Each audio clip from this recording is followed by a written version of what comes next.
শোন, সব মেয়েরা ভালো তা বলবো না, তবে ভালো মেয়েরা সুন্দর আর টাকা খোঁজে না, তারা খোঁজে সুন্দর একটা মন আর একটু এস্টাবলিশড একটা সাথী। কারণ মেয়েদের আপন কেউ হয় না। বিয়ের আগে বাবার বাড়ি আর বিয়ের পর শ্বশুর বাড়ি। এই জন্যই লাইফ পার্টনারের ব্যাপারে মেয়েদের অনেক ভেবে বুঝে সিদ্ধান্ত নিতে হয়। এতই যখন ভবিষ্যৎ নিয়ে ভাবনা, তবে আমার সাথে প্রেম করলো কেন? আমার জীবনটা এভাবে নষ্ট করলো কেন? আরে ছাগল, মেয়েটার ভালোবাসা তুই বুঝতে পারিসনি। ও তোকে বিভিন্নভাবে চাকরি করার কথা বলতো না, তোর মধ্যে পরিবর্তন আনার চেষ্টা করতো না? আর যখন মেয়েটা এগুলো করলো তখনই তোর মনে হতো যে মেয়েটা খুবই সস্তা। হ্যাঁ, মেয়েটা তোকে ছেড়ে চলে গেল আর তুই তা থেকে কোনো শিক্ষা না নিয়ে, নিজেকে পরিবর্তন না করে তার নামে বন্ধুদের সামনে এভাবে আজে বাজে কথা বলতে তোর লজ্জা লাগছে না? তুই না মেয়েটাকে ভালোবাসতি? এই তোর ভালোবাসা? আচ্ছা, এবার বাস্তবতায় আয়। তুই কি করিস? তুই চাইলে কি ওই মেয়েটাকে বিয়ে করতে পারতি?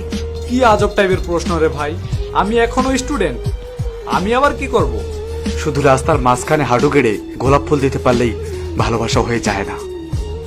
একটা রিলেশনে তখনই যাওয়া উচিত যেন রিলেশন হবার পরের দিনই তুই ওই মেয়েটাকে বিয়ে করতে পারিস। মেয়েটা আমার ভালোবাসা না বুঝে বুঝলো খালি টাকা, আর তুই আমাকে সাপোর্ট না করে ওই মেয়েটাকে সাপোর্ট করছিস। একটা কড়া সত্যি কথা সুন্দর, বিয়ের পর সংসারটা টাকায় চলে, আবেগে না। প্রত্যেকটা বাবা মা চায় তার মেয়ে ভালো থাক, সুখে থাক। এমনকি তুইও চাবি তোর বোনটা একটা এস্টাবলিশ ছেলের সাথে বিয়ে করুক। হ্যাঁ, তোর এই জ্ঞান শোনার মতো সময় আমার নাই, চুপ থাক। আমি কার সাথে কি বলছি? আসলে তুই তো তেমন মানসিকতারে না।